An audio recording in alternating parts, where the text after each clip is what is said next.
Kalama TV, Hanifa Nambassa yabula kiki kifaananyi awo kye mulaba awo nga tulaba omuntu yenna amanyi gye yabulira, amanyi gy'ali okubeera nga tukontakitinga wano Kadama TV oba okontakitinga mikwano gye. Omuwala ono yafuna obutakkaanya ne babboosi be naye nga we twogerera kati tewali muntu amanyi w'ali. So tusaba omuntu yenna amanyi w'ali Hanifa Nambassa kifaananyi kyekyo asobole okubeera nga atukontakitinga Kadama TV oba alekewo komenti awo. Gyebaliko ssebo, kansuubire nti oli bulungi, weebale nnyo gyonna, weebale okutubeerera, weebale okutulwanirira, ssaawa kitiibwa akutukuumire.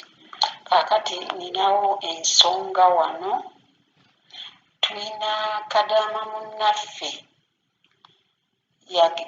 yali eyo Kamiisa nga mukama we Sultan Rajim kati yatuuka nga bamufunira awantu abagalayo mwezi. Kati ng'omuwala bwe yatuukayo ndowooza waali wazibu ng'alema okukola. Kati bwe yatuuse omusasula ssente nga amusalako £50 okuba nga yamutwala eri n'alema okukola, n'amusala £50. Nti omuwala ye Hanifa Nambassa. Kati bwe yamusala ssente omuwala ng'amugamba ate ssente zange nga tozimpadde, ng'ayagala kumukuba ng'amugamba fuluma ne woofiisi yange genda. Kati ng'omuwala adduka yabula 26 n'essaawa ya leero banne tebamanyi wa gy'ali. Babuulirizaako mu bannaabwe tewali amanyi gy'ali, nga womanya ebitundu by'eno siga nti n'obula n'ofuna wa we weekwese. Kati teri amanyi gy'ali, banne beebuuza ali ludda wa tebamanyi. Ko nze ki? Nze mpa ekifaananyi kye tugende Kadama TV. Hanifa Nambassa banne tebamanyi gy'ali, tebamanyi oba baamusiba, tebamanyi oba kiki, naye nga mukama we yamusala ssente z'Emitwalo 5 kubanga mbu yamutwala gy'amututte n'atakolayo. Kati bwe yazimusaba weewava obuzibu ng'ayagala mmukuba, bwe yalema ommukuba n'amugamba fuluma woofiisi yange genda, n'adduka bw'atyo. Naye nga kibi nnyo, kibi nnyo. Tusaba Allah atukyusize embeera naffe tufune obwogerero mu nsi yaffe. Teri kibi ssebo nga muntu kujja Uganda n'akuleeta mu ggwanga ly'eno n'akutunda ku woofiisi, nga woofiisi eyo ya munnansi w'eno so si munnayuganda w'e Uganda, ng'owa woofiisi oyo munnansi w'eno. Kati ne bwe buba buzibu ye tayagala kumanya kulw'ensonga ffe batulabanga mbwa.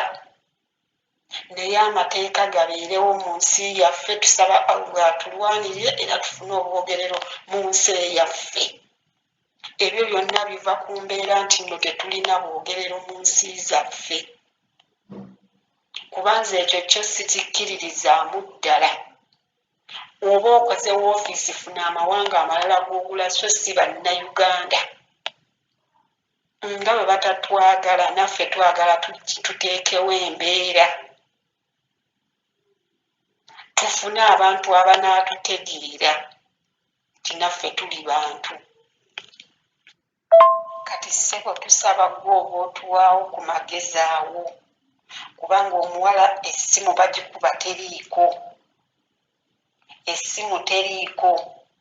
ate mukama waabwe teyeetaaga kumanya. Teri na mwana yenna ayinza mufeesinga mubuuza nti gundi aluwa, teri. Ye kye yasalawo kya kumugoba, oba teyamukuba, ate nga n'okubakuba abakuba.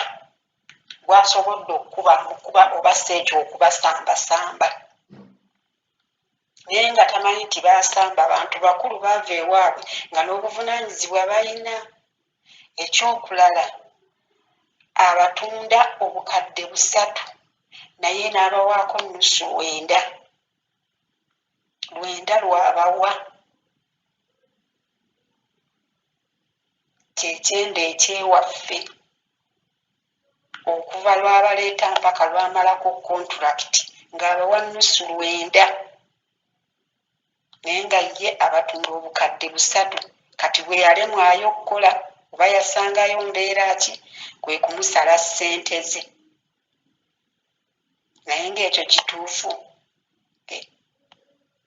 Ekyo kituufu omukozi oba omututte gy'omututte kwegamba alina kufa na kuwona. Kyova olaba era yeeyo woofiisi ewaali omuwala eyava gwe baagamba nti nno yavudde ku kizimbe n'agwa, yeemu yeeyo woofiisi. Era omuwala oyo naye yaliko akabuuza